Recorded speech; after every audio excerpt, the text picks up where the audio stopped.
വായിക്കാനുണ്ടായ ഒരു പുസ്തകം കൂടിയായിരുന്നു എട്ടിയുടെ നാലുകെട്ട്. നാലുകെട്ടിലെ ഒരു ലോകം നമ്മുടെ പഴയ ജീർണിച്ച നായർ സമൂഹത്തിൻ്റെ കഥ പറയുന്ന ഒന്നാണ്. MT അനുസ്മരണത്തിൽ ഞാൻ പ്രധാനമായി കാണുന്നത് ഈ ഗ്രന്ഥം പ്രസിദ്ധീകരിക്കുന്നത് 1952 കേരളീയ സമൂഹം ഈ കൃതിയെ വളരെ ആർദ്രമായി സ്വീകരിച്ചു. അതിലേറ്റവും വലിയ തെളിവാണ് ആ കൃതി ഏകദേശം 5 ലക്ഷം കോപ്പികൾ വിറ്റഴിഞ്ഞു. ഇന്ത്യയിൽ 14 ഭാഷകളിൽ MTയുടെ നാലുകെട്ട് വിവർത്തനം ചെയ്തു. MTയുടെ ഏറ്റവും വലിയ ഒരു പ്രത്യേകത, ഈ കൃതി അദ്ദേഹം എഴുതുമ്പോൾ അദ്ദേഹത്തിന് 25 വയസ്സായിരുന്നു. തുടർന്ന് MT നാലുകെട്ട്, അസുരത്ത്, കാലം മൂന്ന് നോവലുകൾ ഇവയെല്ലാം പഴയ കാലത്തെ നായർ ഫ്യൂഡലിസത്തിൻ്റെ ദൈനതകൾ വിളിച്ചു പറയുന്നതായിരുന്നു. എന്താണ് നാലുകെട്ടെന്ന് നാം ആദ്യം ആലോചിക്കുന്നത്? പഴയ കാലത്തെ നായർ പ്രഭുകുടുംബങ്ങളുടെ ഗൃഹ നിർമ്മാണ രീതിയാണ് നാലുകെട്ട്. നാലുകെട്ട് നടുമുറ്റവും അതിർത്തും 4 മുറികളും വരാന്തകളുമുള്ള ഒരു പഴയ ഗൃഹമാണ്. വലിയ പ്രഭുക്കന്മാർക്ക് ആ കാലത്ത് വിട്ടുകൊടുക്കുകയായിരുന്നു. നമ്മുടെ തലശ്ശേരി നേരി കുഞ്ഞിരാമന്മാരുടെ ഗൃഹം 101 മുറികളുള്ള ഒരു കെട്ടായിരുന്നു. അപ്പോൾ അന്ന് വലിയ വലിയ നായ പ്രഭുക്കന്മാർ ഇത്തരം ഗൃഹനിർമ്മിതികൾ നടത്തിയിരുന്നു.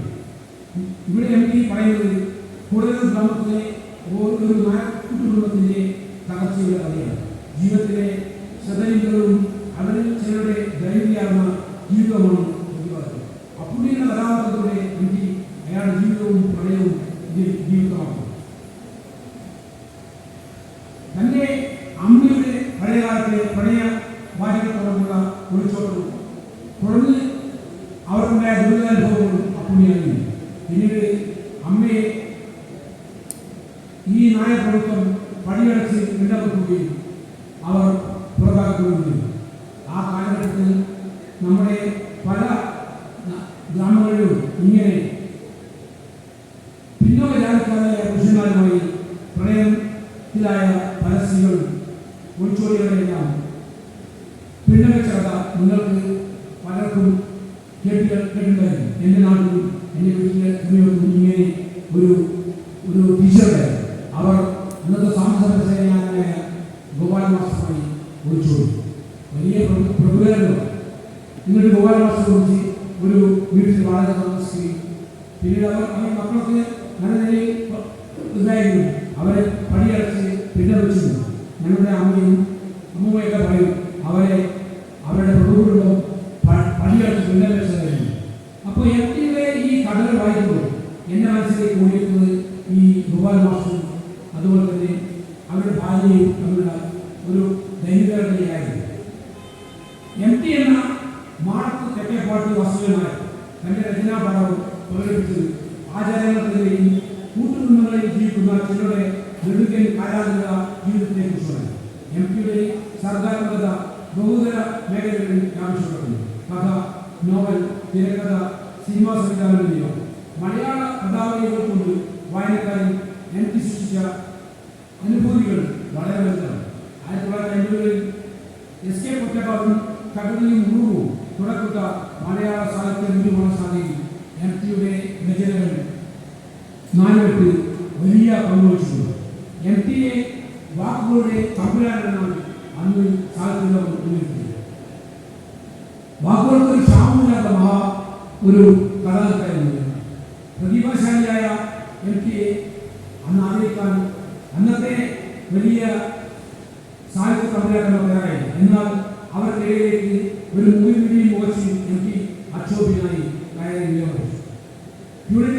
സംസ്കാരത്തിന്റെ ജീർണതകൾ തന്റെ രചനയിലൂടെ അനാവരണം ചെയ്ത അതുകൊണ്ട് തന്നെ ആ കാലത്ത് MT അവരുടെ കണ്ണിൽ ഒരു അരാജകമായിരുന്നു. വരണ്യവർഗത്തിന്റെ ചാട്ടുകളിലെ MTയുടെ നിലപാടുകൾ നിലനിർത്തി. MTയുടെ മറ്റു കൃതികൾ രണ്ടാം മൂലം, മഞ്ഞ്, ഇരുട്ടിന്റെ ആത്മാവ് എന്നിവയാണ്. ആദ്യ ചെറുകഥ MT എഴുതുന്നത് 23 വയസ്സിലാണ്. 1995 ഇന്ത്യയിലെ ഉയർന്ന സാഹിത്യ പുരസ്കാരമായ നാടകം MT എഴുതുന്നു. ഒട്ടനവധി പുരസ്കാരങ്ങൾ MT ലഭിച്ചിട്ടുണ്ട്. അദ്ദേഹത്തെ ആദരിച്ചു. നമ്മുടെ ഈ മഹത്തായ ചടങ്ങിൽ MK അനുസ്മരിക്കുവാൻ ഞാൻ എൻ്റെ മനസ്സിൽ തോന്നിയ കുറച്ച് കാര്യങ്ങൾ തെറ്റാതെ പറയാൻ വേണ്ടിയാണ് ഞാൻ വളരെ ശ്രമിക്കുന്നത്. നിങ്ങൾക്ക് വിദ്യാർത്ഥികളാണ് ഇങ്ങനെ എഴുതിക്കൊണ്ടുപോകുന്നത്. എൻ്റെ മനസ്സിൽ തോന്നിയ കാര്യങ്ങൾ നിങ്ങളോട് പറയാം എന്ന് ഉദ്ദേശിച്ചുകൊണ്ട് എന്തൊരു പ്രശ്നത്തിന് ശ്രമിക്കണമെന്ന് പറഞ്ഞു. MKയുടെ ഈ വളരെ പ്രൗഢമായ ഈ സദസ്സിൽ എനിക്കിങ്ങനെ സംസാരിക്കുന്ന അവസരം എൻ്റെ ബഹുമാനായ ഗുരുനാഥൻ എഴുതുന്ന മാസം രാജസ്വാമികൾ അഭിമാനമുണ്ട്. എന്നെ സാഹിത്യലോകത്തെ പിടിച്ചു വെക്കിയത് ഈ രാജസ്വാമി എഴുതുന്ന മാസം അദ്ദേഹമാണ് മലയാളത്തിലുണ്ട്.